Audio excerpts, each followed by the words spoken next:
Spoilers ahead. Watch out, and take care. The movie begins with a group of college students, who throw a drinking party, and then proceed to go on a complete bender, walking the streets of the city, and handing out beer to everyone they come across. After they descend to the subway level, the controller approaches them in an effort to subdue the rowdy group of men. While the other student is speaking to him, the young guy puts handcuffs on him and secures him to the rail. This news spreads throughout the entire university, and as a result, the superintendent calls a meeting of the faculty to discuss the possibility of banning alcohol, beginning with the upcoming academic year. Martin, one of the instructors at the school, has a student leave his class, which leaves him to question whether or not he has become uninteresting to his students. During dinner, Martin turns to his wife Annika, and poses the same question to her. She claims that he has become a completely different person, not at all similar to the man she had met in the past. At school, a teacher approaches him and informs him that the parents of one of the students want to speak to him. The young person in question is one of his students. Upon entering the classroom, he notices that the student's parents are sitting there. They speak to him in a congenial manner, and point out that he is acting distant, and is not explaining the topics clearly. Martin promises that he will give what they said some thought, and that perhaps they will find a new teacher. Now Martin becomes increasingly insecure about his abilities as a professor. A birthday party is being held for one of Nikolai's instructors, who also happens to be a part-time friend of his. Before he leaves for the party, he makes an effort to speak to his children, who answer his questions with reluctance. Frustrated, Martin says nothing and leaves the house. After that, he visits his colleague and close friend Tommy, who also works at the same school as him, and the three of them eat at a local restaurant. Inside, they find Nikolai and Peter, in addition to a teacher from the nearby school, waiting for them already. Nikolai begins by discussing his life, and how he feels about himself at the age of 40, but he quickly shifts topics to discuss an intriguing theory in psychology, since he teaches the subject. Finn Skirderud, a scientist, once stated that a person needs half a ppm of glucose in the blood, to increase self-confidence. To balance this, a person should drink 1 or 2 glasses of wine every day, and bring their blood alcohol content at 0.05%, it will relax and make them happy. Everyone laughs. After all, the theory is quite amusing, until Nikolai says that it would be extremely useful for Martin. Peter tells Nikolai about his difficulties in the classroom. Everyone begins to offer suggestions on how to make things work, but Nikolai says that's not the point. The others tell him that if Martin has become unhappy and insecure, he should consider trying this theory. The men drink some vodka, which they absolutely adore. Martin agrees to drink some more after they persuade him. The vodka gradually takes effect on him, the music around him brightens, and his friends' conversations fade away. Martin agrees once more when they are served wine. Tears appear in his eyes after he drinks the first glass. A lump of worry emerges gradually. His friends inquire as to how he is doing. He decides to open up about how lonely he is. The men encourage him and remind him of the kind of man he is. Martin was upbeat and ambitious. But what's the matter with him now? Martin's childhood friend Tommy mentions Martin's jazz ballet dancing, and his friends quickly pick up on the theme and begin dancing. They've all had a decent drink by this point, and after the restaurant, they go goof off outside until it gets light. They have a great time, and Martin eventually relaxes. This gives him hope and strength, as well as the prospect of regaining his self-esteem.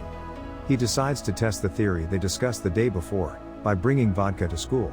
After a few sips, he starts to smile, greets the teacher in the hallway, and quickly captures the attention of the children who would normally ignore him.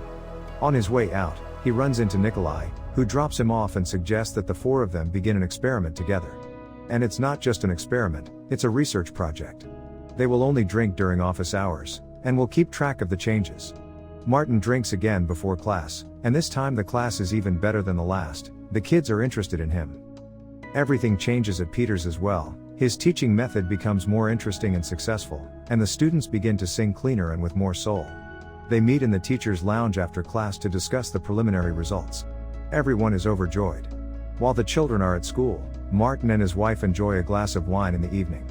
After the talk, he manages to mend his relationship with Annika somewhat. Tommy's first problem arises when his bottles, which were hidden in the gym, are discovered by accident. The friends get together to talk about how their experiment is going. Everyone is still pleased with what they are receiving, so they decide to make individual doses of alcohol for everyone, because Martin wishes to increase it. Martin starts his new day with an alcoholic cocktail and Tchaikovsky music. He doubles his dose and goes to his office, and the class goes swimmingly. Sometimes the students even shout for joy at his words. Nikolai notices this and inquires about his alcohol consumption. He decides to raise his own level as well. Tommy's friends attend his class. Everyone in his class makes fun of one of the guys who wear glasses. Tommy assists the kid, and he scores a goal. Is their experiment really working? They themselves play soccer after school. As they talk about life and career, Peter worries that the students will forget them as soon as they walk out the door. The next day, Peter notices Sebastian, one of the students, sitting with a sad expression on his face, after everyone has left the classroom. Peter tries to talk to the young man about life, and believes Sebastian is depressed because of a girl. However, Sebastian is concerned that he will fail the exam, and Peter suggests an idea. Can you figure out what it is? Yes, a drink before the exams, but he assures him that it will remain between them. The weekend has arrived. Martin, Annika and their children enjoy themselves in the woods, smiling and laughing. Martin warmly hugs his wife late at night, and she begins to cry because she has missed him and their love, which has gone somewhere hidden over the years. The friends meet at Nikolai's house to talk about their experiment. Nikolai has obtained research on the dangers of alcohol, but he also suggests increasing the dosage in order to become completely drunk and experience liberating effects. Martin wishes to leave, because he is improving and on the mend. He watches his friends get drunk, then gets dressed and heads home. But his burgeoning alcoholism kicks in, and he remains and drinks a cocktail. They continue to drink while listening to music. A few minutes later, they're dancing the night away, drinking and drinking some more. The friends run errands to the store, but their physical condition is deplorable. They go to a bar and order more alcohol. They can hardly stand it anymore, but they continue to drink. They are so drunk that Peter walks around in his underwear. They make it to their respective homes, and Nikolai crawls to his bed and dips his pants. Even though it is morning, he is still drunk. On the other hand, Martin awakens on the street with a broken brow. His son carries him home. Annika notices this and expresses her surprise and disappointment. She requests that Martin explain what happened to the children. The children are already aware that he drinks constantly. Annika is unable to hear it and sends the children to their rooms. She claims to have not seen him in a long time, and that he is fine with others but not with her. In response, he asks if she loves someone else. And she admits that she can't be waiting for him all the time, implying that she is someone. Martin gets enraged, throws everything off the table, and walks away. He and his friends get drunk again, and decide to call it quits on this crazy experiment. They have suffered the full consequences of alcoholism, and have arrived at the catharsis. They stop drinking during the day, with the exception of Tommy. After the Christmas break, the teachers are gathered at school and informed that some of the teachers are drinking during the lessons. Ironically, Tommy shows up to this meeting drunk. This marks the end of his career as a teacher. Martin brings him back to his house, and makes an effort to care for him there. He does his best to dissuade Tommy from having alcohol, whenever he notices that Tommy is reaching for a drink. In the end, he asserts that he is capable of taking care of himself, and that his friends are not required to visit his home in order to monitor him. He cautions Martin not to become discouraged, but at the same time, he makes a casual comment about how aimless everything appears to be. It appears that alcoholism is endangering him, and the so-called catharsis has not been able to assist him in any way, but rather has had the opposite effect. Martin extends an invitation to Annika to join him for dinner, in the hopes of winning back his wife. He apologizes to her and expresses his undying love for her. But despite this, Annika is unable to be with him, and she leaves. Martin approaches his class looking discouraged, and finds it difficult to articulate his thoughts. One of the students, however, who had disliked him from the start, tried to cheer him up, by saying that he was a good teacher, and that since they had passed the whole program with him, they would do well on the exams. Peter provides assistance to Sebastian during the exam. Sebastian is very anxious and cannot remember any of the material.